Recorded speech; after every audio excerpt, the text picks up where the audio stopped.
মানুষের বাপ মাও আছে নায়ের যায় 8 দিন 10 দিন করে থাকে। আমার তো আর কোনো হানে যাওয়ার জায়গা নাই। চাচার বাড়িতে যাইয়া 2টা রাত থাইকে হিগে মনের ফাফুরটাও একটু ভাঙ্গে হিগে। গেদা একটু বাজারে যাওছে, তোমার খালা ফোন করছে, আর তোমার খালা তো বই নাইতেছে 2 কেজি পোলার চাল নিয়ে হোগা আর 1 কেজি খাসির মাংস নিয়ে হোগা। মা বাজার তো যাবার কথা আমার তো পয়সা পাতি নাই, কি দিয়ে বাজার আনো? গেদা পয়সার কথা তোমার চিন্তা করে না গোনাই, যে আজকুরকে বেশি আমি 1000 টাকা থুয়ে দিছিলাম, 1000 টাকা নিয়ে যাও, নিয়ে বাজার করে নিয়ে হোগা। ঠিক আছে মা, পয়সা দাও, আর তুমি আদা পেঁয়াজ রসুন মসুন ছিলাও, আমি বাজার করে নিয়ে আইতেছি। ধরো নিয়ে যাও। হ্যাঁ। এতদিন পরে আমার বোনের মেয়েরা আইতেছে, পোলাও পায়েস বানিয়ে আটাটা বইরে খাওয়াই দিম, জানি কয় মায়ের নাগাল আদর করছি। চাচি ভালো আছুন? এতদিন পরে আমার বোনের মেয়েরা আইতেছে, ভালো মন্দ রান্না খামু, ই জুনজাল বান কেন গাইছি। চাচি আনে অম্পি মুখ ঘুরিয়া কি কোন? না কিছুই তো কইতেছি না, এতদিন পর আবার তুমি কি মনে করে আইছো?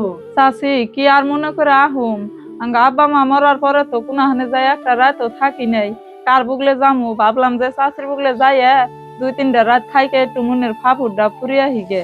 এই যে ধরুন এটার মধ্যে আনের নিগে কটা বেহাতি আনছি, আর আনে গো জামাই আনের নিগে একটা কাপড় কিনে পাঠিয়ে দিছে, কইলো জামা তো আর বাইসা নাই, এই কাপড়টা নিয়ে চাচিরে দিও। দেও তাহলে ঘরে নিয়ে থুয়ে হিগে। কাপড় আর বেহাতি নিয়েছে দেখে ভাবছি আমি আদর করুম, জীবন হতো না।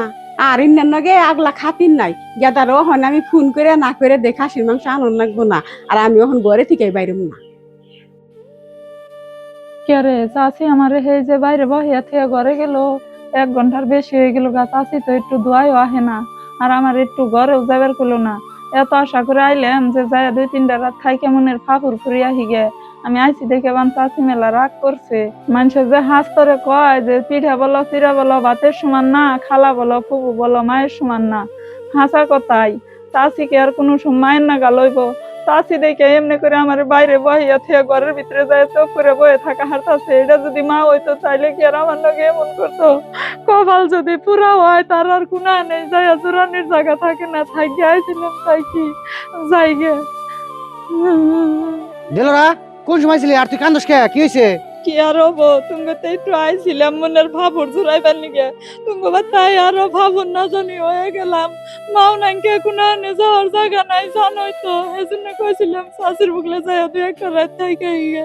আমি আইছি দেখে চাচি মুখ কালা করে বয়ে থাকলো, ঘরে গেছে আর আমার দেখে ঘরে কোন ধোয়াই বেরোতেছে না। ও এই কথা, সেই জন্য তো মা আমার ফোন করে কইলো মাংস আনো না বুড়া, নুজাছি তুই আমার নাকি আয়। মা ঘর থেকে বেরোছে। গেদা এত জোরে জোরে ডাক পারাস কে, কি হইছে? কি আর হবো, তোমার বাগনিয়া বাড়ছে চাল দেখে তুমি খাসির মাংস আনবো গেলে, পোলার চাল আনবার গেলে, আর আমার শাশু বনাইছে আমার নগনে তুমি ফোন করে গেলে যে কিছু আনো না বোনা। কে তুমি এমনি করো কে? জীবন ভরা একটালে চলো না, একটু ভালো হইও, ভালো হইতে এটা বসে না কেনা। কথা কইতে কইতে একবার বেশি কইতাছ, আমি যে তোর মা, তুই হেডে ভুলে গেছত গা, তোর স্বাস্থ্য মনে নিগে একবার দরা তুতলিয়া পড়ছে। চুপ করো, এনে কথা কও, তোমার শরম করো না? তোমার বোন বাগনি এলে আগে যে খাওয়াবার খাও, তোমার বোনে কি আঙ্গ সম্পত্তি দিয়ে গেছে নি? আর এরা আমার চাচার মেয়ে, আমার বাড়িতে আর হক আছে তোর। থাকগা চাচিরে এত কথা কই না, চাচি হয়তো কি জানি বুঝে নাই, যার জন্য আমার নগে এমনি ব্যবহার করছে। তুই তো কইতাছ আমি বুঝলাম, এখন বুঝবো না বুঝবো কবে? একটা কবরে গেল। আর মা তোমার এটা কথা কই, তুমি কিন্তু রাগ করো না। আজকে দিলরা যদি তোমার পেটের মেয়ে হয়তো তুমি কোন কেমনি ব্যবহার করার তা তো করাই হারতাম না গেদা, আসলে আমার ভুল হইছে।